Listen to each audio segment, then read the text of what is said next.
So good afternoon. आप लोगों को ये बताया नहीं गया था क्लास के बारे में क्या? मेल नहीं डाला था आपको? अच्छा, am I audible? Okay, mail डाला था, पता था आज की क्लास के बारे में?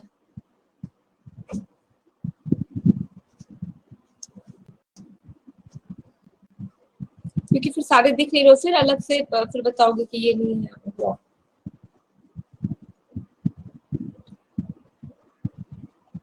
सैटरडे को संडे वैसे फील आ जाती है क्या आपको कि हाँ सैटरडे तो चलो संडे मान लेते हैं? Sanjeet, how are you? पढ़ाई कैसी चल रही है आपकी?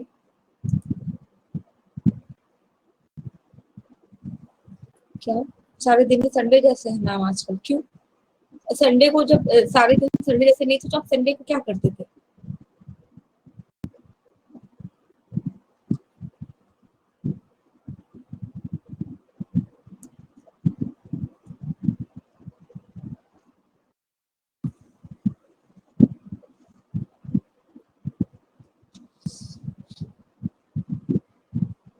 बताइए रवि, आप कुछ कह रहे थे?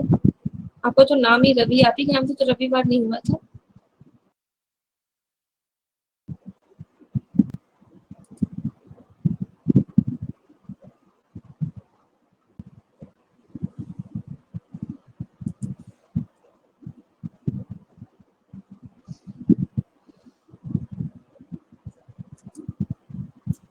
तो जब से फिर हिस्ट्री की क्लास समाप्त हुई फिर आप लोगों ने रिवाइज किया एक दो बार, मतलब एहसान किया उसके ऊपर कि थोड़ा सा देख लो? कभी अंदर से फील आया चलो देख लेते हैं? मैं बहुत बढ़िया।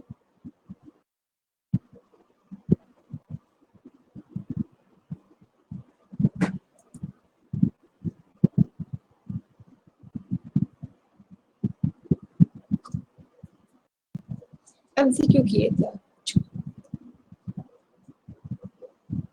बाकी किरत, आपको टाइम मिला एक दो बार रिवाइज किया? What about Priyanka?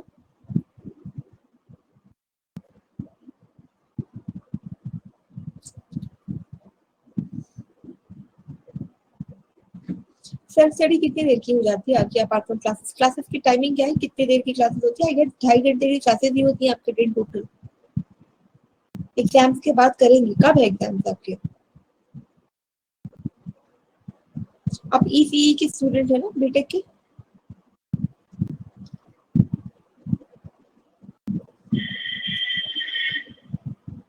एट्थ को लास्ट ऑनलाइन एग्जाम हो रहा है?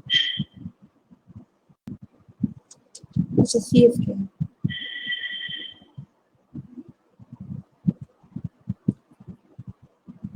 कहाँ से करना है आप अपना बीटेक?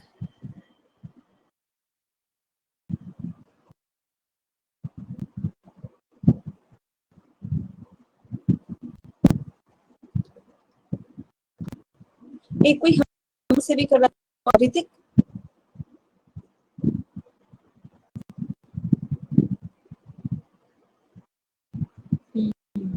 ईसीई है?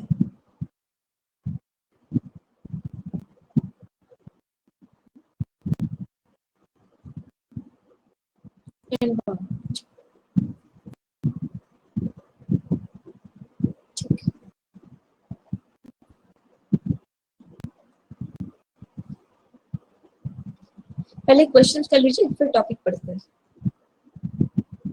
पहला स्लाइड ही नहीं ना। क्वेश्चन नंबर 1 बताइए जब, इसमें ये क्वेश्चन नंबर 4 का क्वेश्चन क्या है? 4 शुरू करिए।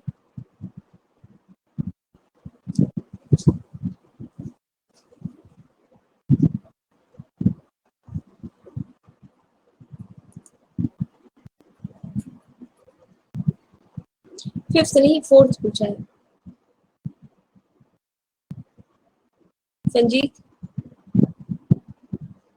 किरण, आंसर तो कर दो। पहली प्रेसिडेंसी मद्रास में बनी थी?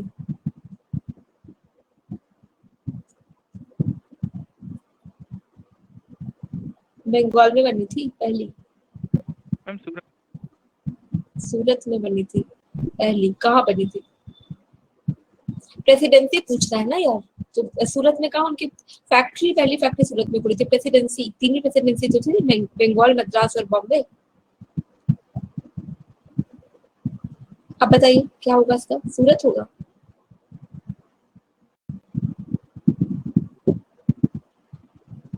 सबसे पहले कौन सा बैटल हुआ था? बैटल ऑफ प्लासी कहाँ हुआ था?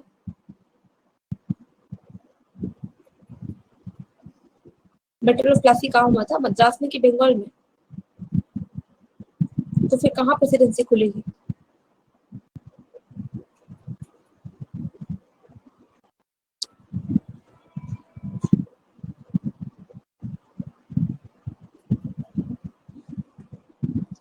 फिफ्थ बताइए, कंसीडर द फॉलोइंग स्टेटमेंट। पहला और दूसरे में से कौन सा करेक्ट स्टेटमेंट चुनना? The first Muslim president of the Indian National Congress was Badruddin Tyabji, and second, the first Indian woman to preside over the session of Indian National Congress was Vijay Lakshmi Pandit. Vijay Lakshmi Pandit आपकी पंडित नेहरू की बहन है। इसका कौन सा सही है? टू ओनली या वन ओनली? करेक्ट पूछ रहा है।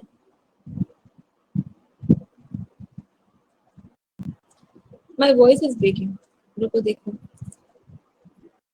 अब बताओ। Not breaking. अब बताइए इसका वन सही है, टू सही या दोनों सही? करे नहीं हो ना आप लोग क्वेश्चन एक भी?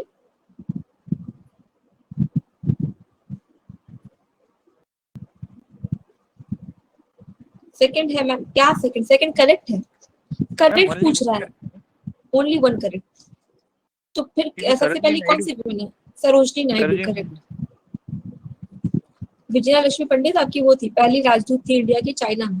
वो जब चिट्ठी लिख के बताती थी नेहरू जी को कि सब बढ़िया चल रहा है, उसी बात चाइना ने हम पे अटैक कर दिया था। नेहरू जी विजय लक्ष्मी पंडित से पूछते थे कि सब ठीक चला, तो बताती थी बढ़िया कि वहां मुस्कुराते हैं, ऐसा लगता है कि चलिए। Question number 6, the universities of Calcutta, Bombay and Madras were established at the outcome of which of the following? बताइए।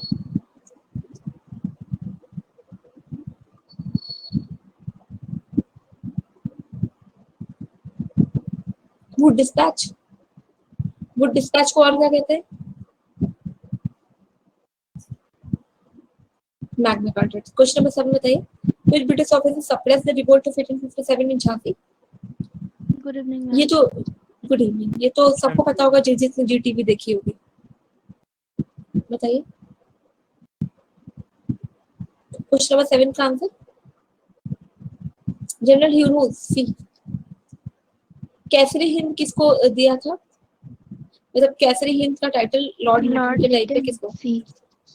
आंसर ही मैंने बता दिया, तो बताइए। क्वेश्चन नंबर 9 बताइए, बेसिक ऑब्जेक्टिव क्यों कांग्रेस फाउंड की गई थी? सी।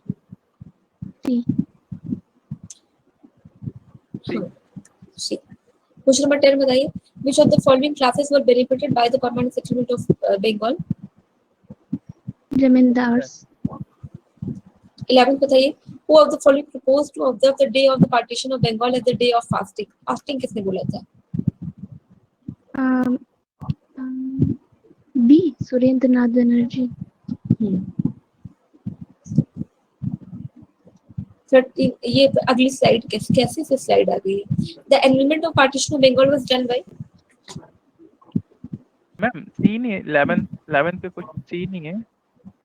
रामेंद्र सुंदर त्रिवेदी नहीं। जो सबसे लंबी फास्टिंग आज तक इंडिया में हुई, सबसे लंबे समय तक उपवास किसने रखा है?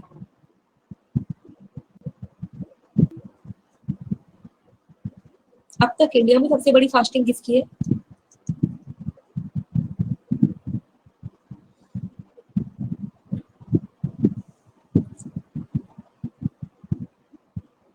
नाम नहीं, ध्यान। पता नहीं है, ध्यान नहीं आ रहा है। अन्ना हजारे क्या? नहीं, अन्ना हजारे नहीं है।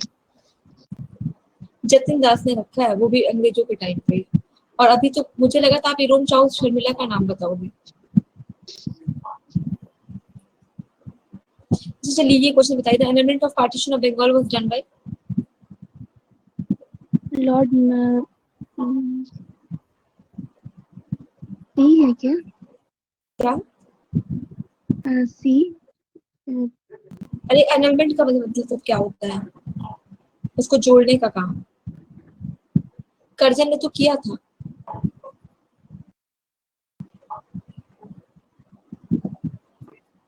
आपने जो पहले बताया था वही करेक्ट था, बी वाला।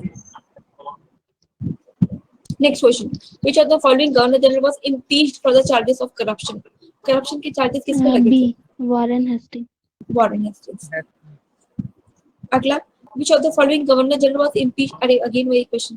Third question, the British presidency in India was established as first British presidency? सूरत। सूरत। सूरत में पहली फैक्ट्री खुली थी, प्रेसिडेंसी पूछ रहा है। मद्रास। नहीं, बंगाल। प्लासी का वॉर कहाँ हुआ था? अगेन वही क्वेश्चन थे। देखिए, तो ये बताइए, Dadabhai Naoroji elected as the president of the Congress for how many times? 4 times. 4 times. कब? सबसे पहले तो कांग्रेस के पहले सेशन के पहले अध्यक्ष कौन थे? मैम सूरत में जब फैक्ट्री हुआ ना तभी मैम तो फैक्ट्री प्रेसिडेंसी में डिफरेंट है। देखिए, फैक्ट्री जब आई थी तो वो कंपनी आई थी, प्रेसिडेंसी आई थी तो उसने जो है कंपनी के साथ साथ इंडिया के जो इंटरनल पॉलिटिक्स है उसको भी होल्ड करना शुरू कर दिया। तो 3 ही प्रेसिडेंसी थी, बंगाल, मद्रास और मुंबई। ठीक, जो आप बता रहे हैं वो फैक्ट्री है, और जो फैक्ट्री में जो काम करने वाले थे वो फैक्टर्स थे। तो जो आपके बाद में आईसीएस ये सब ऑफिसर्स बने, पहले फैक्टर्स ये जूनियर मर्चेंट्स कंपनी में अपॉइंट होते थे, तब कंपनी एक फैक्ट्री थी। बाद में कंपनी ने जब एडमिनिस्ट्रेटिव पावर होल्ड करना शुरू कर दिया तब हम उसे कहते हैं कि now it became a power of India, right? Earlier it was just a company, just a trading company. Got it? Congress के पहले चेयरमैन कौन थे? डब्ल्यूसी बनर्जी। क्वेश्चन नंबर 13 बताइए, which of the following statement is or correct? Kesari in Maratha was published by Gangadhar Tilak. Kesari was in Maratha and Maratha was in English. Kesari was founded in 1851. कौन सा सही? देखिए, पहली बात सही है, पहला तो सब में। दूसरी बात सही है, तीसरा भी सही है। तो 1 2 3 एक साथ किसमें? अच्छा बताइए, ये करे नहीं हो ना आप लोग भी एक भी क्वेश्चन, और मेरे से चला था question. Mangal Pandey was appointed B 34th Bengal native. Bengal. फिर क्वेश्चन नंबर 15 बताइए, फॉलोइंग सोसाइटीज ये और तो स्कूल्स। पूछना था आपसे। बताइए ये नहीं क्या आ रहा पूछना? था। मैंने यही वाला क्वेश्चन है 15 नंबर। क्वेश्चन ही नहीं आ रहा था। किसने बोला कि वेद सारे गलत हैं? अच्छा बताओ, सत्यशोधक समाज किसने स्टैब्लिश किया था? ज्योतिबा फुले। ज्योतिबा फुले। प्रार्थना समाज किसने स्टैब्लिश किया था? पेरियर स्वामी। अच्छा, किसने बोला था बैक टू द वेदास, वेदों की तरफ लौटो? दयानंद सरस्वती। दयानंद सरस्वती। तो आर्य समाज इसमें दिया है ना, आर्य समाज को स्टैब्लिश किसने किया था? दयानंद सरस्वती ने। तो 1 होगा नहीं, 2 ये भी नहीं होगा। अब या तो 3 4 तो पक्का सही है, दूसरा बस देखना। ब्रह्म समाज किसने स्टैब्लिश किया था? राजा राम मोहन राय। राजा राम मोहन राय, आत्माराम पांडुरंग। ठीक है, तो इन लोगों ने वेदों के लिए क्या बोला था? इन्होंने क्या ईश्वर या गॉड को सपोर्ट किया है? नहीं। तो फिर ऑप्शन सही क्या होगा? आप बताओ।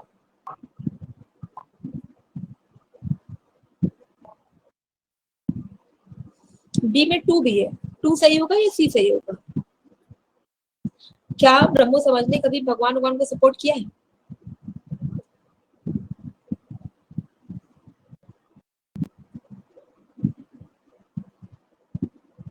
किया है?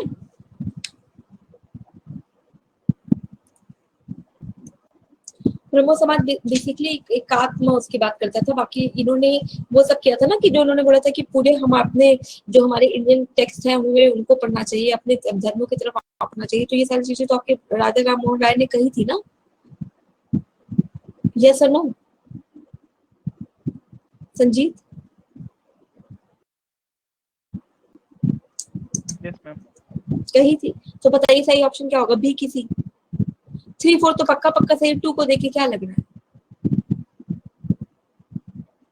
अरे अपने टेक्स्ट को रिवाइव करने की बात की तो यानी वेद की बात तो करी होगी ना भैया, तो बी होगा।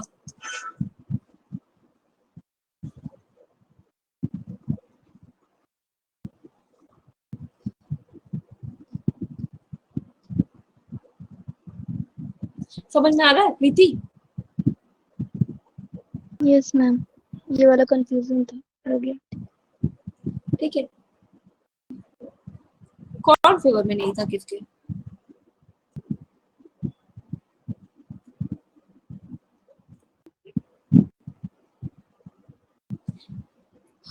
रिपीट, अरे मैं कह रही थी कि जो राजा राम मोहन राय, उन्होंने तो बोला था कि चलो अपने जितने टेक्स्ट है उनको पढ़िए, अब फॉरेन के टेक्स्ट को तो पढ़िए ही पढ़िए, लेकिन अपने इंडियन टेक्स्ट को भी पढ़िए। ठीक है, तो अब जो टेक्स्ट को पढ़ने के लिए तो कौन से टेक्स्ट, यही वेद, यही पुराण, इन्हीं को तो पढ़ने की बात कर रहे थे। क्वेश्चन नंबर 6 में बताइए, which of the following places did Kumar Singh, a prominent leader of revolt of 1857, belong to? Bihar. Bihar. Bihar. 17 बताइए, who among the following was the founder of ब्रह्म समाज? राजा राम मोहन रॉय भी। आप पूछिए संजीत। मैम वो जो फर्स्ट प्रेसिडेंसी है ना मैम, फर्स्ट प्रेसिडेंसी जो क्वेश्चन था ना मैम, एक्चुअली वो ना प्रीवियस ईयर क्वेश्चन में सूरत दिया है मैम आंसर इसका। फर्स्ट प्रेसिडेंसी पूछा है ना, पहली ऑनलाइन से डाउन प्रेसिडेंसी। देखिए अगर ऐसा है ना तो आप फिर से इसको कंफर्म कर लीजिए। मिला है मैम। प्रेसिडेंसी सूरत कैसे हो सकती है? हाँ मैम। सूरत में पहले फैक्ट्री डाली गई थी।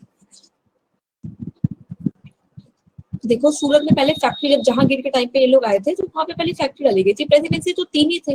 आप बताओ, अच्छा गूगल पे सर्च करो, how many presidencies are there East India Company की, वो काउंट तो समझ करके। में आया मैम, लेकिन हाँ वहाँ पे दो जगह सूरत दिया है मैम, वही मैं कंफर्म सूरत करना दिया चाहता है, तो अगर आपकी क्वेश्चन पेपर में आएगा तो आप प्रेसिडेंसी के हिसाब से वही टिक करिएगा जो सही वाला है, क्योंकि ये सब क्वेश्चन फिर क्लेम होने लगते हैं एग्जाम में, तो कम से कम आप सही मार्क करके आइए। ठीक है, हूँ। ओके। अगर ऐसा कुछ होगा तो क्वेश्चन डिलीट कर दिया जाएगा, क्योंकि फैक्ट्री थी सूरत में पहले। क्वेश्चन नंबर 18 बताइए, which of the following introduced the revenue system called permanent settlement? Lord Cornwallis. Lord Cornwallis.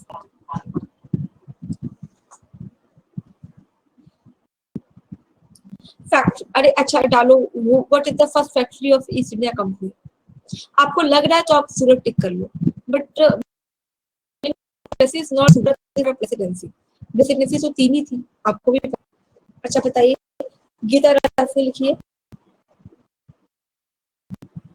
बाल गंगाधर गीता तिलक। बाल Gangadhar Tilak, very good. Question number 20 बताइए, who among the following was the first Indian to get selected in ICS? Satyendranath Tagore. Satyendranath Tagore.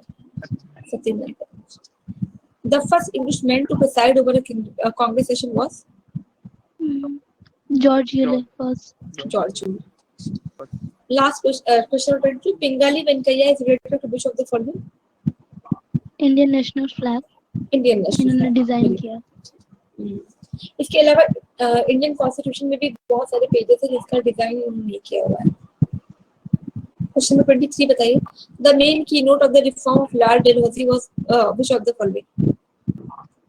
Centralisation था। Question number 24 बताइए, Lord Curzon was appointed as the viceroy in which year? 1899। Correct. Question number last question देखिए, which of the following act introduced an open competition system for the recruitment of civil services examination? 1853 charter act. अब एक और slide आपकी बची थी, तो among the following इसके पहले वाले स्लाइड की एक क्वेश्चन है मैम, तो इसी में है, अभी पूछ लो ना। क्वेश्चन नंबर 24 था, इसके पहले वाले स्लाइड की क्वेश्चन थी। नंबर बताइए। क्वेश्चन नंबर 24 था, थोड़ा वो बड़ा क्वेश्चन था ये। नो मैम ये नहीं था, इसके पहले वाले मतलब कि consider the following statement related to administrative code of 1857। इसके पहले वाला जो एमसीक्यू आएगा ना उसमें था।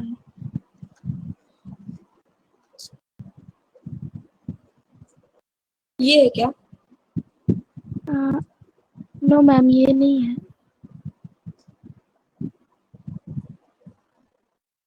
अब इसमें देख लीजिए, फिर कहीं दिखेगा तो बता दीजिए।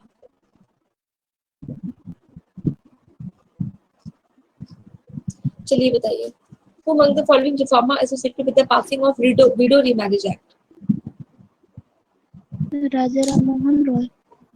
मैम ईश्वर चंद्र विद्यासागर। सॉरी, हाँ, ईश्वर चंद्र विद्यासागर। विडो रिमाइज राजा राम और सती से एसोसिएटेड, सती से, अच्छा, और विडो रिमाइज से ईश्वर चंद्र विद्यासागर। और राजा राम मोहन राय ने किस अंग्रेजी जनरल के साथ मिलकर सती प्रैक्टिस को बैन करवाया था? Lord Bentinck. Lord William Bentinck. Question number 2 बताइए, what was the motive of Lord Wellesley to introduce the system of subsidiary line?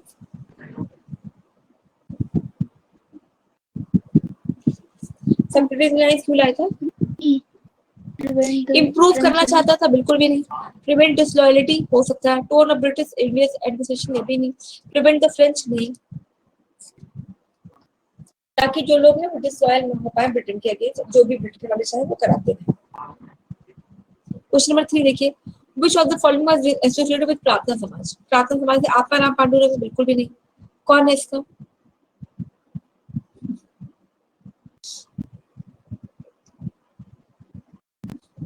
आप बताओ श्योर होके। सी होगा? मैम ए है क्या? पता नहीं।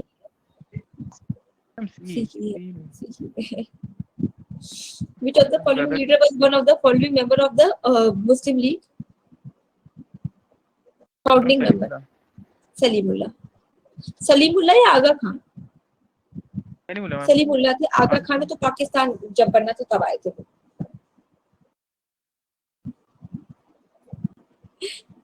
क्वेश्चन नंबर 5 बताइए, which of the following statements related to the Dadabhai Naoroji's definition of drain of wealth? B. Drain of wealth का मतलब? जैसे Bombay. B ma'am, B. Who was the following body in the Britain at the time of commencement of the Government of India Act 1958? Queen Victoria. Queen Victoria, correct. Parliament. Parliament नहीं होगा, queen Victoria को, क्योंकि queen का proclamation पढ़ा था ना उसने। Queen का प्रोक्लेमेशन किसने बताया था ना, कि मतलब क्वीन ने बोला कि सब मेरे रियाया रहेंगे, मेरी प्रजा रहेंगे, तो क्वीन सुप्रीम थी। क्वेश्चन नंबर 7 बताइए, after the commitment of the government of, अच्छा तो वही क्वेश्चन आ गया। क्वेश्चन नंबर 8 बताइए, which of the following is not correctly matched? Elizabeth. Queen Victoria या क्वीन एलिजाबेथ? क्वीन विक्टोरिया ही तो था ना, विक्टोरिया जो रानी विक्टोरिया का घोषणा पत्र वहां पे पढ़ के सुनाया गया था, तो विक्टोरिया ही होगा।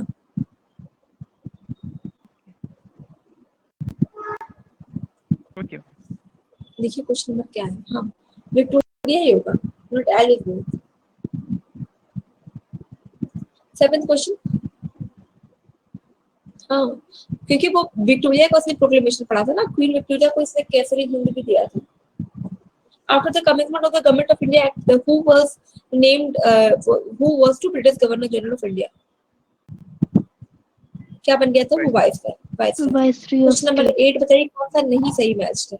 पैरेट ऑफ इंडिया अमीर खुसरो ही कहते हैं सही मैच है, बताइए इसमें और क्या होगा? स्ट्रॉन्ग मैन ऑफ इंडिया, यही है। फादर ऑफ इंडियन अनरेस्ट, ये सही है कि नहीं बताइए? गलत है। कौन है फादर ऑफ अनरेस्ट? इसमें तो तिलक होना चाहिए था ना। हाँ, बाल गंगाधर तिलक को बोला था। किसने बोला था? ब्रिटिशर्स ने। कौन से ब्रिटिशर्स नाम पता है आपको? नो मैम, ये नहीं पता किसी को। किसने तिलक को बोला था फादर ऑफ इंडियन अनरेस्ट? बताइए।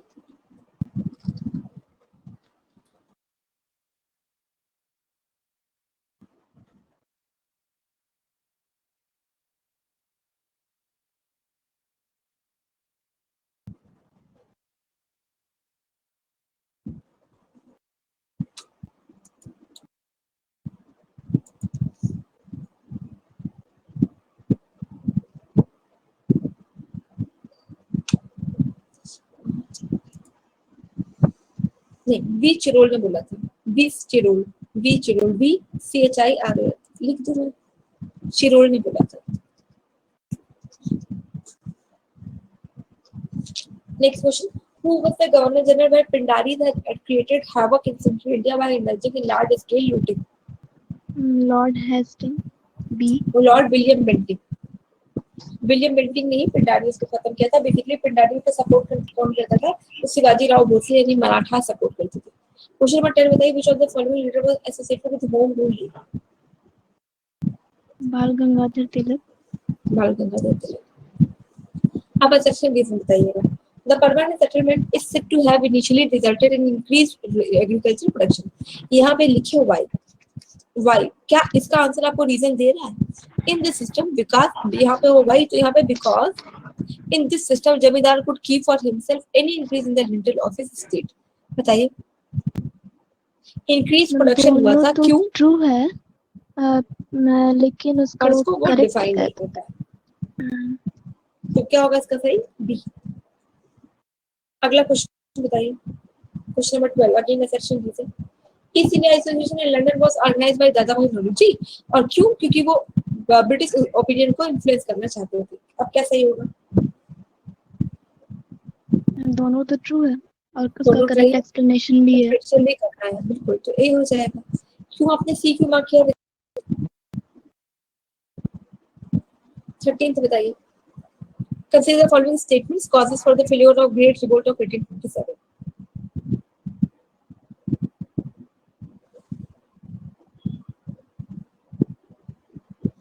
The rebellion act effective leadership. देखो इफेक्टिव लीडरशिप नहीं थी, जो है वो तो बात सही है। 1 3 है। कौन सी बात गलत है इसमें? Second, they did not get support of the civilian people anywhere in the country. Anywhere मतलब कहीं ना कहीं इसको मिला ही था, तो सेकंड को एलिमिनेट करिए। ये भी गलत, ये भी गलत। अब या तो ये सही होगा, ये सही होगा, पर हमें वन पता है पक्का सही है, तो ए सही हो जाएगा। क्वेश्चन नंबर 14 देखिए, इसमें मैचिंग करानी है। कुंवर सिंह, नाना साहब, नाना साहब, कानपुर, हजरत महल, लखनऊ। उनका जो बेटा था ब्रिजेश कादिर, उसको वो बनाना चाहते थे। फिर कौन सा सही होगा? A2 B sorry 2 B4 C3 D। Question number 15 बताइए, who was the author of the book The Indian War of Independence? Which of the first meeting of the session of the National Congress was held? Calcutta town hall में हुआ था। Bombay. BKM ABK, देखिए बॉम्बे में BKM मतलब पहला बॉम्बे, फिर कलकत्ता, फिर मद्रास, इलाहाबाद, फिर Bombay, BKABK again Calcutta. Which European power was the last to reach India? सबसे अंतिम में कौन आया है? French. Who introduced subsidiary alliance? Lord Wellesley. अगर यहाँ पे वो होता ड्यूप्लेक्स तो सही है ना? अच्छा, बक्सर का बैटल 1764 अक्टूबर 7। Question correct. क्वेश्चन नंबर 20 बताइए, डॉक्ट्रिन ऑफ लैब्स के बारे में क्या सही नहीं है? डलहौजी में क्या सही बात है? C. It was Nagpur was the first, सबसे पहला कौन सा था? Satara. Very good. The treaty of Allahabad took place between? First है। ए। क्वेश्चन नंबर 22 बताइए, who was the governor general during 1857 revolt? Canning, Lord Canning Bharat का पहला वायसराय थे। Question number 23, sir heroes was described the bravest and best and bravest. ये question तो था बताइए। हां 24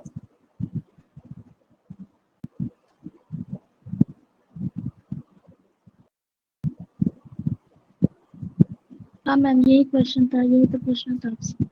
अच्छा, कंसीडर द फॉलोइंग स्टेटमेंट्स। हां, related to administrative cause of 1857। Administrative cause क्या था 1857 के? अब देखिए मैं एक करके पढ़ते हैं। deprivation of the traditional ruling class of the luxury due to the establishment of the company's suzerainty over the Indian। सही हो सकता है, लेकिन रुकते हैं, हमें एडमिनिस्ट्रेटिव कॉज पूछना है। इंट्रोडक्शन मतलब पूछ रहा है कि क्यों, क्या पूछ रहा है? causes, क्या रीजन थे? Introduction of new revenue system which snatched the land from the cultivator and gave it to the landlord। एक ये भी है। Lord Canning announcement to the Mughals who would lose। अच्छा, ये भी एक रीजन है। हमसे पूछ रहा है एडमिनिस्ट्रेशन से आप क्या समझते हैं? एडमिनिस्ट्रेशन मतलब जो पॉलिसी बन गई इसका इम्प्लीमेंटेशन जब सही से नहीं होता तो उसको हम कहते हैं एडमिनिस्ट्रेशन। तो इन दोनों में से पढ़ के किसमें आपको लग रहा है कि जो पॉलिसी बनी तो उसका प्रॉपर इम्प्लीमेंटेशन नहीं होता? तो रेवेन्यू सिस्टम पॉलिसी तो अच्छी बनी थी और उसका प्रॉपर में इम्प्लीमेंटेशन नहीं होता। That's why option D will be correct answer. Got it Preeti? अब last, which of the following Yes, reform is the legislative contribution of Raja Ram Mohan Rai? abolition of sati। Abolition of sati। तो ये तो था आपके question. अब आ गई बारी आपके, देखिए अब और क्या करना है। पहली चीज तो मैं आपको बता दूं आपको लिखना कैसे है। जो आपको मैंने 10 टॉपिक दिए हैं, आगे आपको पॉलिटी हिस्ट्री कभी भी कुछ लिखना है तो 3-4 चीजों को आप याद रखिए। जिन्होंने मुझे क्वेश्चन भेजा है वो भी समझ लें, जिन्होंने नहीं भेजा आगे कभी लिखेंगे इस तरीके से लिखेंगे। जब भी इंट्रोडक्शन करते हैं, मान लीजिए हमको लिखना है 1857 के रिपोर्ट हिस्ट्री में, या एक काम करते हैं मैं आपको कोई सोशल टर्म लेके बता दूं जिससे आपको समझ में आ जाए। मान लीजिए मुझे लिखना है डीमोनेटाइजेशन। इससे मुझे लिखने के लिए आ गया और मुझे इसमें लेट्स से 200 वर्ड्स लिखने। अब अगर ऐसे मुझे डीमोनेटाइजेशन पर पूछा जाए तो मैं बहुत सारी चीजें बता सकती हूँ, लेकिन मुझे क्या करना है अपने वर्ड्स को कंसोलिडेट करके सिर्फ मुझे 200 वर्ड्स में लिखना है। तो सबसे बड़ी जो समस्या आती है वो आती है आपकी इंट्रोडक्शन में। जितना अच्छा इंट्रोडक्शन होता है उतना अच्छा कैची होता है, उतना सारे मार्क्स मिलने की प्रोबेबिलिटी बढ़ जाती है। तो इंट्रोडक्शन कैसे किया जाता है? ठीक है, 3 तरीके से हम अपना इंट्रोडक्शन कर सकते हैं। या तो जो चीज पूछा है उसको आप डिफाइन कर दो। ठीक, जो चीजें पूछी, मान लीजिए डिमोनेटाइजेशन, तो आप उसको सिंपली डिफाइन कर दीजिए कि डिमोनेटाइजेशन का मतलब ये होता है कि कुछ जो रुपीज की करेंसी है नाउ अब उनको जो लीगल बैकिंग है वो नहीं होगी, तो लीगल बैकिंग नहीं होगी तो उसको इनवैलिड माना जाएगा। या इस तरीके से डिफाइन कर दीजिए, या और अच्छे वर्ड्स में अगर आप डिफाइन कर सके तो आप कर दीजिए। या आप डेटा दे दीजिए। बहुत सारी रिपोर्ट जैसे कि आपका world bank, RBI, NITI Aayog, ये लोग अपनी रिपोर्ट्स देते रहते हैं और न्यूज़पेपर वगैरह में आप करंट अफेयर्स वगैरह कहीं देखेंगे तो डेटा आता है। डेटा ने बोला इंडिया की जीडीपी ऐसी होगी, डेटा ने बोला कि डिमोनेटाइजेशन से इतने लोग बेरोजगार हो गए, तो डेटा आता है। तो या I can start with data कि according to the report given by the SR AFER the rate of the unemployment is rising exponentially due to the demonetization। ऐसा करके आप लिख दीजिए। या एक लास्ट तरीका होता है जिसे वो कहते हैं एनेक्डोट बना के लिखो। एनेक्डोट्स का मतलब क्या होता है कि कोई छोटी सी कहानी या छोटा, अब ये नहीं कि कहानी लिखना है, छोटी सी बात। जैसे हरिद्वार में मतलब एक परिवार जो है हरिद्वार जो घूमने गया था वो अकॉर्डिंग अचानक से डिमोनेटाइजेशन लग गया और अर्लियर टाइम में लोग बहुत ज्यादा जो ये पेपर करेंसी है उसको यूज नहीं करते थे, वॉलेट वगैरह यूज नहीं करते थे, तो अचानक उनके बच्चे डर गए और उनको समझ नहीं आ रहा था कि अब हम क्या करें। ऐसी सिचुएशन बहुत सारी जगहों पर देखी गई। फिर यहाँ से हम अपनी बातों को शुरू करते हैं। एनेक्डोट को आप शुरू करते हैं कि एक एनेक्डोट होता है कि किसान, पंजाब का किसान है जो ऊपर की तरफ देख रहा है कि भगवान पानी बरस जाए बढ़ते हैं, क्योंकि उसके पास प्रॉपर सुविधा भी नहीं है। ऐसे में डिमोनेटाइजेशन लगने पर उसको भी विश्वास हो गया कि पैसे भी नहीं थे और पानी भी नहीं बरसा तो मेरी खेतों का क्या होगा। अब उसकी जो अंतिम होप वो भी टूट गई। इस वे में अगर डिमोनेटाइजेशन को हम एनालाइज करें तो ऐसे से कर सकते हैं। तो 3 तरीके से हम अपना इंट्रोडक्शन देते हैं। या तो आप स्टेटमेंट को डिफाइन कर दीजिए, या अप्रोप्रिएट डेटा दे दीजिए, एनेक्डोट दे दीजिए। यहाँ से करने के बाद जब आप मेन पार्ट पे जाएंगे, ठीक, मेन पार्ट पे जब लिखना होता है आपके पास होना चाहिए कुछ लिंकिंग वर्ड। जैसे आपने एनेक्डोट या डिफाइन करके अपनी बातें करी, अब आपको लिखना है तो आप उसको लिखने का तरीका क्या होगा। बहुत सारे scholars, British scholars are pointing out towards the demonetization. Some are saying something positive, which मतलब pushes the demonetization towards मतलब forward, and something which is not up to the mark। इस तरह से करके अगर ये आप ये ऐसे देखें, if we look at the views of the experts, अगर हम experts की राय देखें तो वो demonetization को लेके निम्न प्रकार की चीजें बताते हैं। They suggest following measures according to the demonetization। फिर नंबर 1 नंबर 2 करके आप लिख देंगे उसके फायदे। हमेशा पॉजिटिव चीजें पहले लिखते हैं, नेगेटिव बाद में। फिर नेगेटिव में इसके बाद भी कई क्रिटिसाइजर्स या आलोचक ऐसा बोलते हैं कि ये this is not be very fruitful in the upcoming time. इसके बाद आप जो है उसके कुछ डीमेरिट्स लिख दीजिए। फिर लास्ट में आप क्योंकि बनने जाने हैं क्या भारत सरकार के नौकर, तो आपकी अप्रोच होनी चाहिए कि भारत सरकार के पास समस्याएं तो बहुत है, आप इसको कैसे सुलझेंगे। जब भी कोई टॉपिक आप पॉलिटिक्स या इकोनॉमी से रिलेटेड लिखेंगे तो आपको वे फॉरवर्ड, एक आगे बढ़ता हुआ वे फॉरवर्ड देना होगा कि भाई फिर आगे बढ़ने के लिए हमारी अप्रोच क्या होगी, या गवर्नमेंट ऑफ इंडिया की क्या अप्रोच होनी चाहिए। अब उसमें ये नहीं लिखेंगे तो मैं ये सजेस्ट करता हूँ गवर्नमेंट ऑफ इंडिया को कि गवर्नमेंट ऑफ इंडिया तुम ये करो, या ये मैं बोलता हूँ, आप ये नहीं लिखेंगे। आप लिखेंगे therefore researchers according to the points given by the researcher that the government of India should follow these kind of points to enrich or to do the value addition in this particular area। Right. इस तरीके से आप अपनी बातें लिखेंगे। अगर history का भी कोई टॉपिक होगा इसी तरीके से डिफाइन करिए, या तो डेटा दीजिए, एंड इनपुट के साथ अपनी बातें शुरू करिए। मेन पार्ट को आप बुलेट्स से भी लिख सकते हैं और आप पैराग्राफ में भी लिख सकते हैं। बुलेट्स में लिखते समय क्या होता है कि हर पॉइंट में आपको इंट्रोडक्शन और हर पॉइंट में कंक्लूजन बनाना पड़ता है, क्योंकि शुरुआत के लिए कुछ तो पॉइंट चाहिए होगा। पैसेज में क्या होता है कि हर पॉइंट में आपको वो नहीं बनाना पड़ता, लेकिन बुलेट्स हमेशा ज्यादा नंबर लेके आते हैं। क्यों? क्योंकि एग्जामिनर को भी पता है कि आपको गागर में सागर बनना आता है। अब बड़ी सी बात को एक पॉइंटर्स में कह सकते हैं, बड़ी सी बड़ी बात को दूसरे पॉइंटर में अलग अलग जब बताते हैं तो उससे लगता है कि इनको बहुत सारी नॉलेज है। और लेकिन अगर टॉपिक की आपको अच्छे से नॉलेज होगी तो आप पॉइंटर्स में लिखिएगा। अगर आपको लगता है कि ये टॉपिक को भाई मेरा तो गोल मोल है, तो आप कोशिश करिएगा कि आप उसको पैसेज में लिखिए। हमेशा हमेशा याद रखिए कि जो बुलेट्स होते हैं वो ज्यादा नंबर फैच कराते हैं। इसके अलावा आप चाहें तो मेन बॉडी में कुछ फिगर्स जैसे पाई चार्ट, डायग्राम, ग्राफ, ये सारी चीजें भी इंट्रोड्यूस कर सकते हैं, लेकिन जबरदस्ती थोपा हुआ ना हो। ऐसा लगे कि हाँ ये जो ग्राफ इस चीज को डिफाइन या फुलफिल करता है, तो उसको भी आप ऐड कर सकते हैं। आप चाहे तो मैप वैप बना के भी आंसर्स को लिख सकते हैं, मैप वैप बना के चीजों को लोकेट करके लिख दीजिए। ठीक है, तो these are something which you can inculcate in your answer. I hope now I am clear. अगर आपको कोई डाउट है लिखने में तो आप पूछ लीजिए, लेकिन लिखने का जो तरीका होता है वो यही होता है। कुछ पूछना है आपको? स्पेस तो लिमिटेड होता है ना, डायग्राम अगर करें तो फिर हमें कम देखिए हो देखिए जाएगा। नहीं कम नहीं होगा, कम नहीं होगा।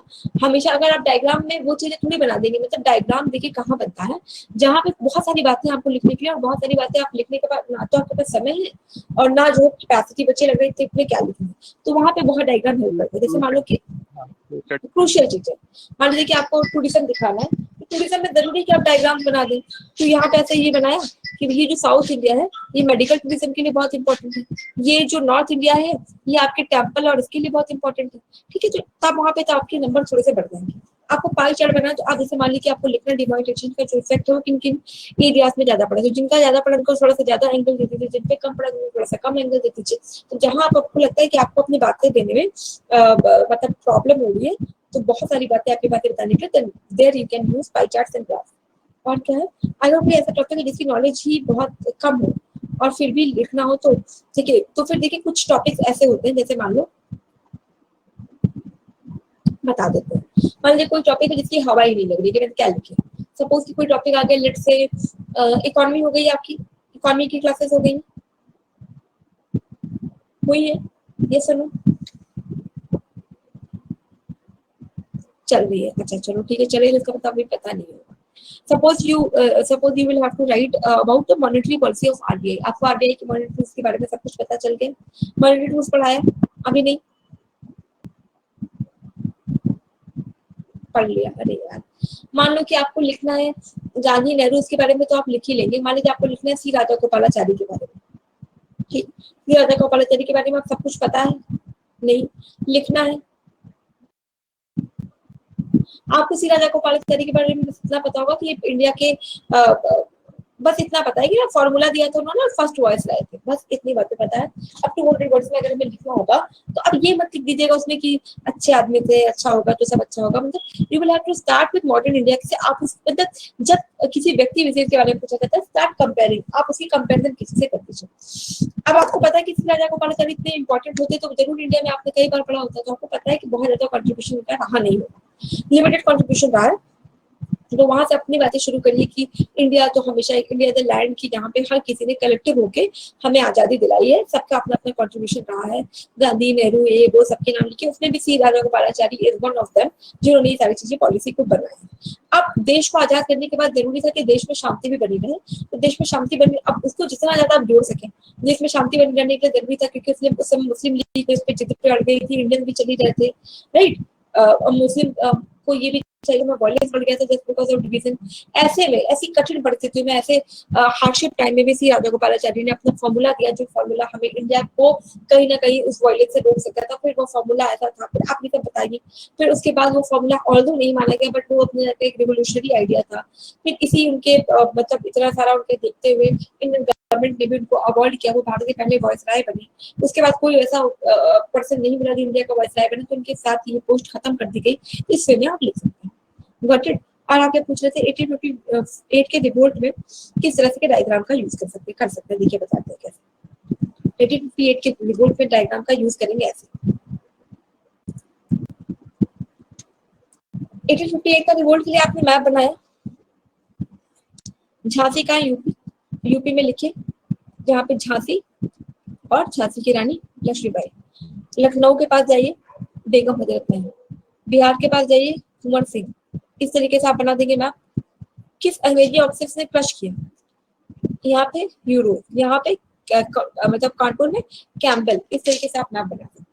फिर वहां पे शुरुआत कैसे हुई रिवोल्ट की? तो बैरकपुर छावनी से लोकेट इन द मैप, उसको मैप में उसको लोकेट कर देंगे। You got it? अब थोड़ा सा आपको डिटेल देते थे साउथ इंडिया की हिस्ट्री की। बाकी जो आपका बचा कल्चर और हेरिटेज जो पूरा रटने वाला है, उसमें देखिए है क्या चीजें। जैसे उसमें सबसे पहले आपका शुरुआत होगी दिल्ली सल्तनत के साथ। तो दिल्ली सल्तनत का जब आप आर्ट एंड आर्किटेक्चर देखेंगे तो उसमें क्या होगा कि इन्होंने किस स्टाइल को बेसिकली,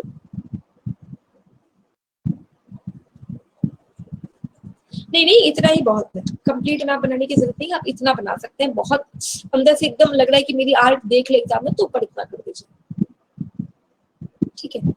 मुझे बहुत टाइम इसी में चला जाएगा। अब व्हाट आई एम टेलिंग कि जो आपके पास हिस्ट्री कल्चर की नोट्स है, अभी मेरा कंप्लीट नहीं हुआ, तो मैं अभी इसको दे देती हूँ, या तो सामने या फिर आप ही दे देंगे। आपको उसमें करना क्या है?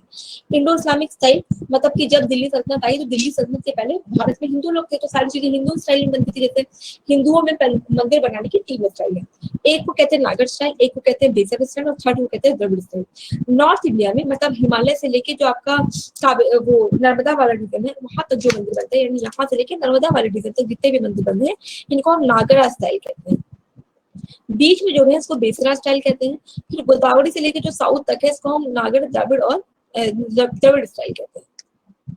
जो नागरा स्टाइल के टेम्पल है, उनका जो ये शिखर होता है बिल्कुल सीधा होता है, इसको कहते हैं लेटिना टाइप। और जो आपका द्रविड़ इंडिया होता है, उनका जो शिखर होता है वो ऐसा होता है, इसको कहते हैं pyramidical style.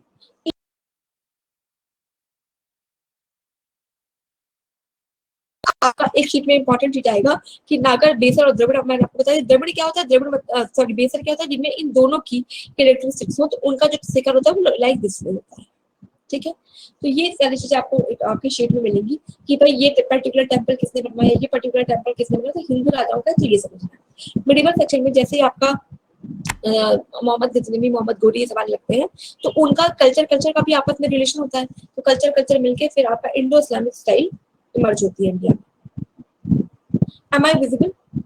Am I visible? No ma'am. अच्छा, पीपीटी दिख रही है? नहीं, पीपीटी भी नहीं दिख रही है। रुको रुको।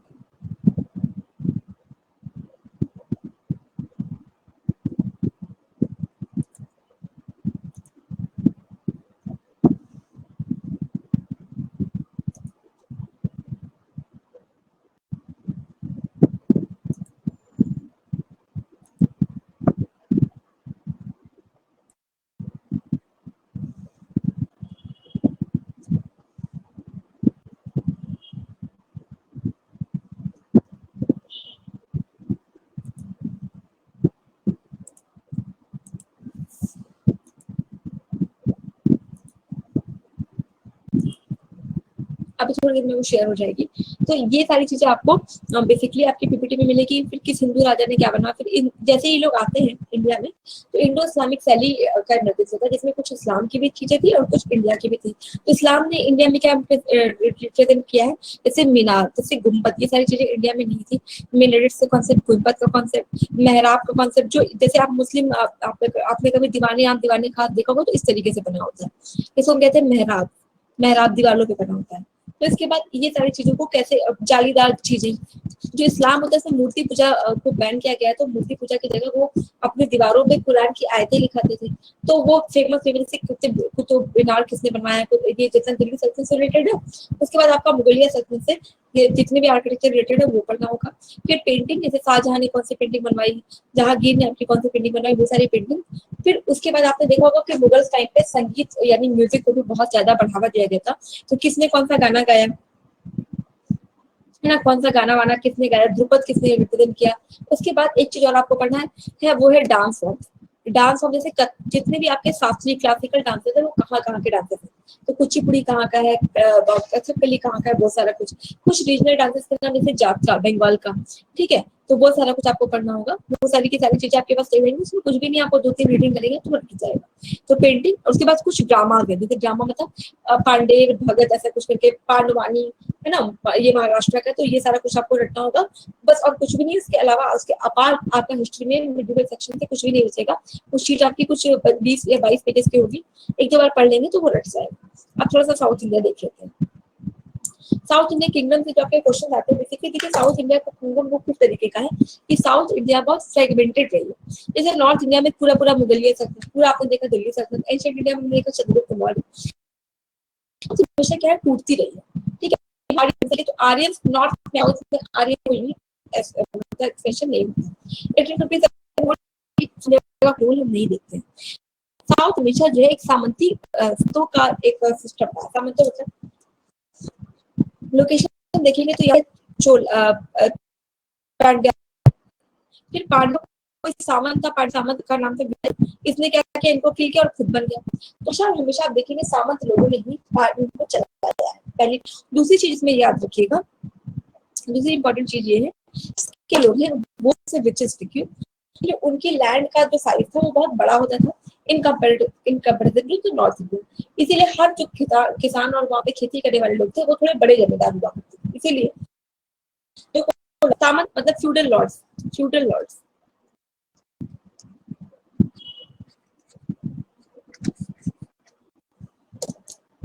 तो बेसिकली क्या था, उनकी जो लैंड थे वो बहुत बड़े, इसीलिए जो कॉर्नवालिस ये लोग थे वहाँ इन्होंने नॉर्थ में तो परमानेंट सेटलमेंट लेके आए, लेकिन साउथ में उन्होंने क्या अडर छोड़ दिया जहाँ पे किसान से डायरेक्ट बात होती है, क्योंकि उनकी जो जोत का साइज था, जो फार्म साइज था वो थोड़े बड़े थे, राइट।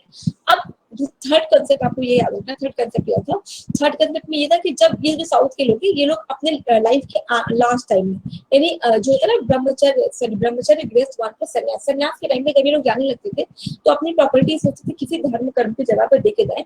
तो वहां से जो कॉन्सेप्ट शुरू होता है साउथ इंडिया में, वो कंसेप्ट था मंदिरों का। तो जिस मंदिर को जितना ज्यादा दान, वो मंदिर उतना ही भव्य बनता था। इसीलिए जब किंग्स को अपनी दिखानी होती थी सुप्रीमेसी, तो वो सारा का सारा पैसा मंदिरों में लगाते थे। इसलिए जो आपका साउथ इंडिया है वो मंदिरों में बहुत रिच है, बहुत फिट है। वहाँ पे बहुत सारे टेम्पल आर्किटेक्चर आपको देखने को मिलते हैं, और वहीं से क्वेश्चन आता है कि ये टेम्पल किसने बनवाया, ये वाला टेम्पल किसने बनाया, तो इसी चीज पे जाकर हमें क्वेश्चन देखने को मिलते हैं। लास्ट चीज जो है वो है अबाउट द रिलीजन। तो देखिए तीन अगर रिलीजन को हम बांटे तो 3 डिफरेंट फैक्ट हमारे सामने आते हैं। शैव यानी जो शंकर की पूजा करते हैं वो शैव, वैष्णव यानी जो विष्णु की पूजा करते हैं वो वैष्णव, और शाक्त यानी जो गॉडेस की पूजा करते हैं वो शाक्त। जब साउथ इंडिया की बात करेंगे तो वहाँ पे आपको वैष्णव और शैव दोनों मिलते हैं। शहर में 2 शैव होते हैं, एक को कहते हैं अलवर शैव और दूसरे को कहते हैं नैनार। तो अलवार और नैनार में इनका डिवीजन हुआ है। और आपके वैष्णव का जो है 2 भागों में, निर्गुण और सगुण। निर्गुण मतलब जिसमें हमको नहीं पता भगवान कैसा दिखता है, कैसे खाता है, कैसे चलता है, मतलब हमने मान लिया कि कोई तो ऊपर की पावर जो हमें चला रही है।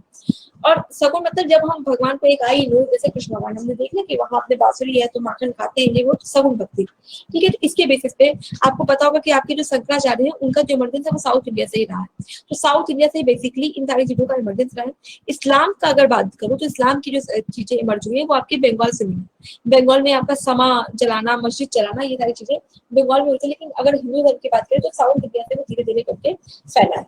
तो पहली चीज मंदिरों का कल्चर, दूसरा धर्म का, तीसरा वहाँ के जो किंग है वो बड़े बड़े किंग्स होते हैं फ्यूडल, और वहाँ पे जो किंग है बेसिकली वहाँ पे कभी भी ब्राह्मण क्षत्रिय वैसे का कंसेप्ट नहीं रहा है। जो बड़ा आदमी था वही बन गया। तो बेसिकली देवर फ्यूडल लॉर्ड्स, जो कि धीरे धीरे उन्होंने एक दूसरे को रिप्लेस करते गए और किंग बनते गए, ठीक। अब जब आपको पता चल गया कि मंदिरों का इतना इंपॉर्टेंस है तो हर राजा यही कोशिश करता था कि मेरे को मंदिर बनाना है। अब क्योंकि ये राजा क्यों थे, सामंत थे। तो जैसे होता है ना कि आप जब मंदिर में जाते हैं तो बड़ी वाली जो माला लेके जाते हैं तब तक खड़े थे, जब तब तक हमारी बड़ी वाली माला छोटी जो भी हम लेके गए, जब तक भगवान के गले में न डालते तब तक हम खड़े नहीं, हटते नहीं। पुजारी के हमने खड़े थे, पहनाओ तब जाए। तो जब वो पहना देते उसके बाद जो आपके पास फ्लावर्स बचते हैं आप क्या करते हो, अगल बगल जितने छोटे भगवान है आप सबको थोड़ा सा फूल डालते हो ना। इसी तरीके से उस समय बहुत सारे सामंत थे। सामंत का मतलब कि बहुत छोटे बहुत सारे किंग थे साउथ इंडिया में। उन किंग्स के पीछे का रिप्रेजेंटेशन ये था कि जो हमारे मालिक है, जो बड़े किंग है, उनको तो तुम पूरा का पूरा टैक्स दो, पूरा का पूरा टैक्स आप उनको देंगे, लेकिन जो बाकी छोटे छोटे किंग है उनको भी थोड़ा थोड़ा फूल चढ़ाते चलना, यानी थोड़ा थोड़ा टैक्स सबको। इस वजह से जो है हर तरह के सामान अपने आप में धीरे धीरे पावरफुल होते जाते और एक दूसरे को धीरे धीरे उन्हें कहीं ना कहीं रिप्लेस किया। शुरुआत करते हैं आपकी पांड्यन डायनेस्टी के साथ। आपको बैकग्राउंड समझ में आया, कहीं कोई दिक्कत? आज आप लोग बोल नहीं रहे कुछ भी, सन्नाटे में।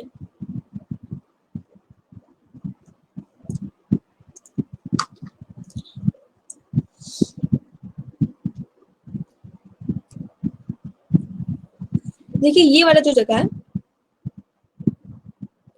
रोमा मैम की क्लास है, रोमा मैम क्या पढ़ाएंगे आपको?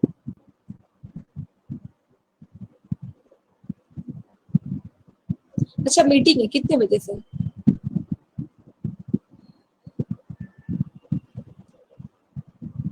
5:15, अरे छोड़ देंगे 5:15 तक, रिलैक्स। मीटिंग बहुत इंपॉर्टेंट है ना, मीटिंग बहुत इंपॉर्टेंट है ना, छोड़ देंगे पक्का। चलिए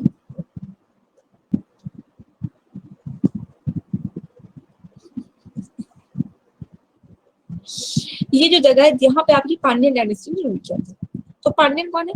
इन्होंने भी, जो ये नॉर्थ के किंग थे, जब ये नॉर्थ के किंग धीरे धीरे वीकेंड होने लगे तो सारे किंग्स ने अपने आप को फ्री करना शुरू कर दिया। उन्हीं में से आपके पांड्यन किंग थे जिन्होंने अपने आप को फ्री कर दिया। ठीक, फ्री किससे? कि अब हम जो है टैक्सेस वगैरह देंगे देंगे देंगे, नहीं देंगे नहीं देंगे। अच्छा पर्सनल इन्विटेशन भी दिया, फोकस रहिए इस पे, फिर रोबा की मीटिंग में चले जाइएगा। 5:15 नहीं, मैं आपको 5:12 पे छोड़ दूंगी। डन। इन्होंने क्या किया, धीरे धीरे जब ये लोग वो होने लगे, इंडिपेंडेंट होने लगे, तो सबसे पहले पांड्यन डायनेस्टी, ये बेचारा टैक्स दो नहीं दो, आप इसमें बने रहो। पांड्यन डायनेस्टी ने अपनी सुप्रीमेसी स्टैब्लिश करी। और बेसिकली जो साउथ वाले किंग थे, इनकी सुप्रीमेसी इसलिए भी स्टैब्लिश हुई कि आपको पता है कि पहले अर्लियर टाइम में जो ट्रेड होता था वाया सी होता था, और ये जो साउथ इंडिया, इन्होंने पूरे ट्रेड रूट को कैप्चर करके रखा था। इसलिए नॉर्थ के भी किंग को अगर अपना ट्रेडिंग कराना, तो इनको साउथ के किंग के साथ ही पैचअप करके जाना होगा। इसलिए इनको यहाँ से भी टैक्सेस मिलते थे, अपनी चीजों को भी आराम से एक्सपोर्ट इम्पोर्ट उस समय कराना उन्होंने शुरू कर दिया था। और बहुत सारे ट्रैवलर्स भी यहाँ पे आते थे, नंबर 1। नंबर 2 थिंग ये भी इंपॉर्टेंट है कि यहाँ पे साउथ इंडिया में आपको पता होगा कि मसालों की खेती होती है, और इन्हीं मसालों को ढूंढते ढूंढते विदेश के लोग यहाँ पे आते हैं। मसालों से ही बेसिकली ये लोग बढ़ते चले गए थे। ठीक, जो मसालों का ट्रेड भी, यानी स्पीसीज का ट्रेड भी करते थे, स्पाइसेस का ट्रेड भी करते थे और स्पीसीज का ट्रेड। तो बेसिकली जो पांड्यन डायनेस्टी है, इसका जो फाउंडर है वो मारवर्मन मारवर्मन सुंदर फर्स्ट। बेसिकली इनके नेम में प्रॉब्लम क्या थी, 1 2 3 करके एक ही नाम रिपीट करते रहते हैं। अब जो पांड्यन मतलब डायनेस्टी, वो बेसिकली जानी जाती है आपने कोराकई की वजह से। कोराकई क्या था? कोराकई का सी पोर्ट था, जिसकी वजह से ये सी ट्रेडिंग करते थे, और सी पोर्ट होने की वजह से ये क्या है, बहुत ज्यादा रिच थे। अब जब आपके पास सी पोर्ट है, तो विदेश के लोगों को आप अपना सामान बेचेंगे, तो विदेश के लोग भी आपको अपना सामान बेचेंगे। तो इन्होंने डिप्लोमेसी मतलब जहाँ पे फॉरेन के लोग इनसे आके बात करें और ये फॉरेन के लोगों से बात करें, ट्रेडिंग करें, तो कॉन्टेक्ट एंड डिप्लोमेसी इनका रोमन एम्पायर के साथ भी था। ठीक है, रोमन एम्पायर से भी इनका जो है सब कुछ था। मार्को पोलो इनके टाइम पे इंडिया आया था, और मार्को पोलो ने बोला कि पांड्यन डायनेस्टी इस समय की वर्ल्ड की वेल्थेस्ट डायनेस्टी है। और वेल्थ का पता कैसे चलता था? क्योंकि because of the size of the temple, ये सब आपको शीट मिल जाएगा कि कौन सा टेम्पल पांड्य ने बनाया और कितना। बेसिकली लोग क्या करते थे, अपनी सुप्रीमेसी को बनाने के लिए, देखो गोपुरम क्या होता है, मानो ये मंदिर है, तो मंदिर का जहां से ये जो मतलब आप एंटर करते हैं मंदिर में, तो उस रास्ते को, मतलब जिस गेट से एंटर करते हैं, उसको कहते हैं गोपुरम। तो गोपुरम के साइज को लोग बेसिकली बहुत बड़ा कर दिया करते थे, बहुत ऊंचा। तो इसका मतलब ये था कि जो गोपुरम का साइज है, मान लीजिए कि यहाँ पे जो फ्लैग लगा है, तो इसका मतलब ये जो भगवान है, जो फ्लैग है, फ्लैग मतलब symbolising the God of that particular country में भगवान है, उनकी एक्सेस उतनी दूर तक है, जितना ऊपर फ्लैग उतनी दूर तक भगवान की अपनी एक्सेस। तो ये लोग क्या करते थे, अपनी सुप्रीमेसी को, अब यहाँ पे भगवान कौन, भगवान सामंत कहते थे, मैं खुद ही भगवान हूँ। ईश्वर का अंश भगवान में, भगवान ईश्वर का अंश किसमें, राजा में, और राजा कौन है, मैं हूँ। तो मैं उतनी दूर दूर तक देखता हूँ, तो जहां तक मेरी नजर है वहां तक कोई भी मेरी हेजेमनी को चैलेंज नहीं कर सकता। इसलिए जो गोपुरम के साइज बहुत बड़े बनाए गए। अब इनको रिप्लेस, बेसिकली जो ये पांड्यंस ने श्रीलंका तक को कंकर कर लिया था। अगले जो है पांड्यंस को रिप्लेस किया था इन्हीं के फ्यूडल लॉर्ड। इनका जो फ्यूडल लॉर्ड थे वो थे चोलास थे, और इनका जो नाम था वो था विजयालय चोला। विजयालय चोला ने पांड्यन डायनेस्टी को रिप्लेस किया और नए नैन्सी चोला डायनेस्टी की शुरुआत की। और इसने खुद के लिए, अब क्योंकि लोग बेसिकली कभी कोई क्षत्रिय रहता तो कोई ब्राह्मण रहता था, तो ब्राह्मण क्षत्रिय ये सब रहने के लिए लोग क्या करते थे कि मतलब पूरे में इनकी सुप्रीमेसी एस्टैब्लिश होता है, तो ये लोग डिफरेंट डिफरेंट टाइटल होल्ड कर लेते हैं। जैसे अब मान लो आपका नाम सिर्फ संजीत है, अब मैं आपके नाम के पहले बोल दूं महाराजा धीराज योगीराज सदगुरु साईनाथ संजीत महाराज की जय नहीं बोलेंगे। ठीक, तो अगर इतना बड़ा नाम बोल दिया, तो इसका मतलब someone who is sitting in this class is very very special, right. तो यहाँ पे इसी तरीके से जो विजयालय चोला उसको भी अपनी सुप्रीमेसी एस्टैब्लिश करने थे। कुछ लोग कहते थे कि नहीं, ये तो आपके अंत्यज है, अंत्यज मतलब वो क्या कहते हैं यार, वैश्य शूद्रास है, तो उससे ऊपर उठने के लिए इन लोग डिफरेंट डिफरेंट टाइटल्स भी होल्ड करते थे। इसलिए विजयालय चोला ने आपके परम केसरी वर्मन का जो है टाइटल होल्ड किया था। इसके बाद ये जो चोलास है, ये धीरे धीरे बहुत ज्यादा ग्रो करने लगी, क्योंकि ये इस एरिया में थे। धीरे धीरे इन्होंने इस पूरे एरिया में अपने आप को एस्टैब्लिश कर लिया। और आपको पता है ये जो पूरा है वो कावेरी नदी का डेल्टा है। कावेरी नदी के डेल्टा में बहुत अच्छे चावल चावल वगैरह की खेती होती है, तो इनको बहुत अच्छा लैंड रेवेन्यू मिलने लगा। लैंड रेवेन्यू मिलने के साथ साथ कुछ लोग जो इनके टाइम पे अपनी लैंड को ग्रांट कर देते, दे देते थे, किसको, इसी मंदिर मतलब चोलास जो सामंत उनको दे देते थे कि मेरी तरफ से भगवान का मंदिर बना देना। तो चोलास के पास जब इतनी ज्यादा मतलब पावर आने लगी, तो धीरे धीरे उन्होंने क्या किया, अपने मिलिट्री सुप्रीमेसी को बढ़ाना शुरू कर दिया। तो विजयालय चोला को जिसने रिप्लेस किया, उनका बेटा था राजराज चोला। राजराज चोला ने अपने मिलिट्री को बहुत ज्यादा बढ़ाया, और मिलिट्री को बढ़ाने के बाद उसने क्या किया, उसने सोचा कि नॉर्थ इंडिया को भी कैप्चर कर ले। और नॉर्थ इंडिया में आपको पता है एक जगह, नॉर्थ इंडिया में जहाँ गंगा नदी का किनारा है, वहां पे जाके, यहाँ पे जो कि बिहार और ये जो अवध, ये सारी जो प्रोविंस है, यूपी बिहार वाला जो रीजन है, जब इसको ये जीतता है और जीत के फिर वापस आ जाता है, फिर इसने एक टेम्पल कंस्ट्रक्ट कराया, और टेम्पल का नाम रखा गंगैये कोंड चोलपुरम। गंगैये कोंड चोलपुरम मतलब गंगा नदी को जीतने वाला राजा, गंगैये कोंड चोलपुरम मंदिर इसने बनवाया, राइट। और इसके अलावा इसने क्या किया कि कावेरी नदी से इसको बहुत सारा रेवेन्यू तो मिलता था, श्रीलंका तक इसने अपनी सुप्रीमेसी को एस्टैब्लिश कर लिया, म्यांमार में भी पहुंच गया। तो इतने बड़ा सा जो रीजन है, ये सब चोलास के अंदर आ गया था, और चोलास के अंदर आने की वजह से चोलास के पास बहुत पैसे हो गए थे, बहुत सारा लैंड रेवेन्यू हो गया था। इसलिए आप मतलब चोलास के बारे में देखेंगे कि इनके जो टेम्पल है बेसिकली शायद से इनका ये वाला रीजन होता है, उसको कहते हैं बेसिकली जो ये वाला, ये जो जहाँ से एंट्रेंस है, जो गोपुरम वाला एरिया है, उस एरिया को इतना बड़ा बनाया गया है कि मतलब वो दिखाते थे कि हमारी जो सुप्रीमेसी है बहुत दूर दूर तक है, बहुत सुप्रीम है। अभी भी आप साउथ इंडिया में देखेंगे जो चोलास के मंदिर है, वो बहुत बड़े स्ट्रक्चर के बनाए गए, एकदम विशाल का है, जैसे एक जाइंट होता है ना, राक्षस होता है, उस तरीके से बनाया गया है, ठीक है। उसके बाद इनको जिसने रिप्लेस किया वो था इनका बेटा राजेंद्र चोला।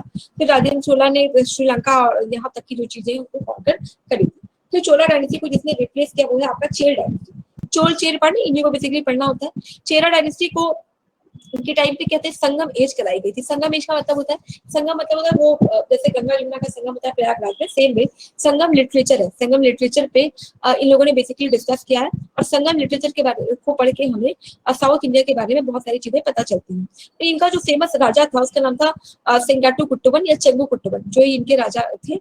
और बेसिकली देखिए इन लोग को जाना क्यों जाता है, वो भी इनके भी सी पोर्ट की वजह से। इनके समय में जो सी पोर्ट है उसको मुजरिस कहते थे, ठीक।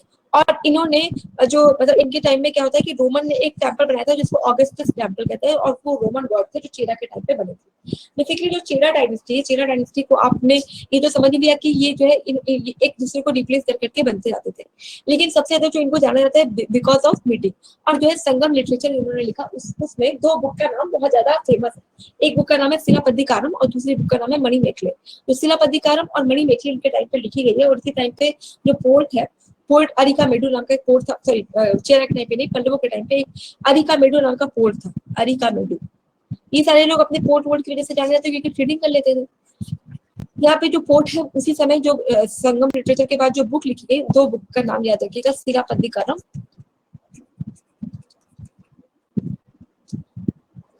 एंड मणिमेखले। सिलापद्दिकारम को पढ़ के हमें साउथ इंडिया के बेसिकली सोसाइटी में पता चलता है। सिलापद्दिकारम में लिखा क्या है कि एक बेसिकली ट्रेडर है जिसका नाम है कोवलम। कोवलम की जो पत्नी है, कोवलम की पत्नी का नाम क्या है, कन्नगी है। कोवलम की पत्नी थी, वाइफ से इसका नाम कन्नगी था। कोवलम बेसिकली लव करने लग जाते हैं एक वहाँ की नगर वधु का कंसेप्ट समझते हैं। नगर वधु मतलब होता है कि जो पूरे हर जगह के लोग वहाँ उसी लड़की से प्यार कर रहे हैं। तो that is the concept of, जिसको देवदासी प्रथा भी कहते हैं। देवदासी वो जो मंदिरों में जाके डांस करती थी, भगवान को प्लीज करती थी, तो वो सारा भी यहीं से बेसिक। अभी पहले चीज कर लेते सिलापद्दिकारम पे। सिलापद्दिकारम में तीन कैरेक्टर्स को हमें याद रखना है। एक तो आपका कोवलम, कोवलम की जो वाइफ है उसका नाम है कन्नगी, और कोवलम जो प्रेम करते हैं वो थी आपकी माधवी, ठीक है।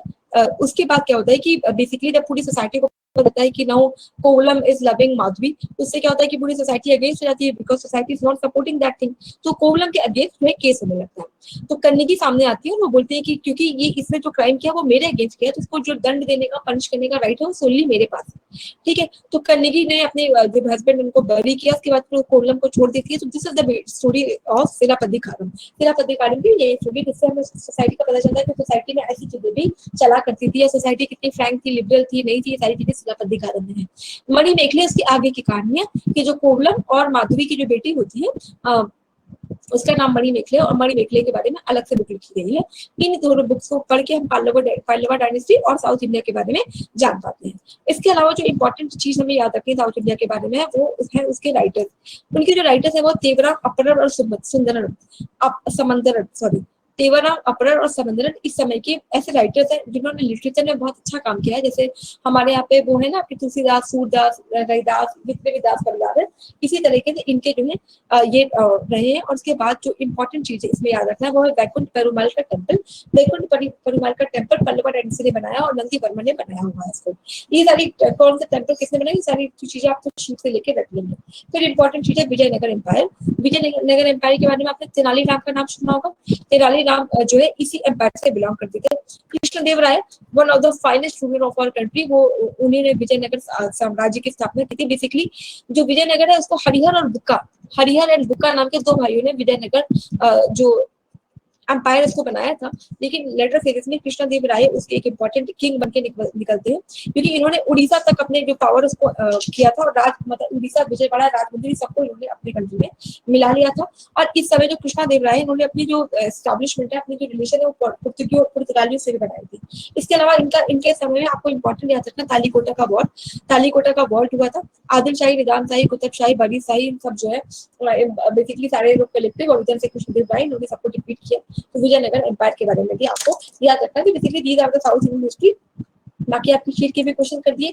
अब आपको बचा जो मुझे आपको शीट देनी है, मतलब कल्चर एंड हेरिटेज की, कि कौन सा टेम्पल कहाँ है वो पहला, कौन सी पेंटिंग किसने बनाई वो, उसके बाद जितने भी इंडो इस्लामिक स्टाइल है वो। इसके अलावा आपको एक चीज और याद रखनी है, वो है जब इंडिया को बेसिकली इंडिपेंडेंस मिल गई तो ये जो ब्रिटिशर्स आए उन्होंने इंडिया में कौन कौन से स्टाइल बेसिकली इंट्रोड्यूस किया, जैसे सार्सेनिक शैली, गोथिक स्टाइल, सार्सेनिक स्टाइल, वो सारी चीजों में से कौन कौन सी बिल्डिंग उस स्टाइल में बनी हुई है, वो सारा कुछ, पेंटिंग, ड्रामा, डांसेस, सॉन्ग, ठीक है, इतने की जो लिस्ट है वो आपके पास चल जाएगी। उसको आपको रटना है, मतलब रट के 2 बार 4 बार पढ़ेंगे तो वो बैठ जाएगा दिमाग में। इफ एनी कंफ्यूजन अराइजेस, कुछ भी आपको लगता है, चालुक्यास 2 हैं, एक आपके साउथ की चालुक्यास है और एक आपका जो चालुक्य डायनेस्टी है, जो आपके मोहम्मद गजनवी थे उस समय, भीम देव जो था वो चालुक्य किंग था। तो क्योंकि मैंने आपको बता दिया Chalukya is not about the south India, Chalukya was a Rajput king, और राजपूत पहले ही हम लोगों ने कवर कर लिया है। That's why I haven't covered this topic today, right. तो ये सारी चीज आपको पढ़नी है। अगर कोई डाउट होता है then you can mail me, है ना। और आज आपकी हिस्ट्री की क्लासेस पूरी तरीके से कंप्लीट हो गई, तो शायद इस बैच की सारी चीजें कंप्लीट हो गई हैं। I wish all the luck to all of you, may God bless you all. और हो सकता है बहुत जल्दी आप लोगों से मिलना हो आपके सिलेक्शन के बाद, ठीक। If any confusion arises then you can mail me. और जितनी भी चीजें जैसे भी मैंने आपको लिखने का तरीका बताया है, इस तरीके से आप लिख लेंगे, चीजों को कंप्लीट करेंगे और हर दिन रिवीजन करेंगे और आगे बढ़ने की कोशिश इसी तरह से करते रहेंगे। So that's it for today guys, and आप लोगों की मीटिंग है, enjoy the meeting. Thank you so much.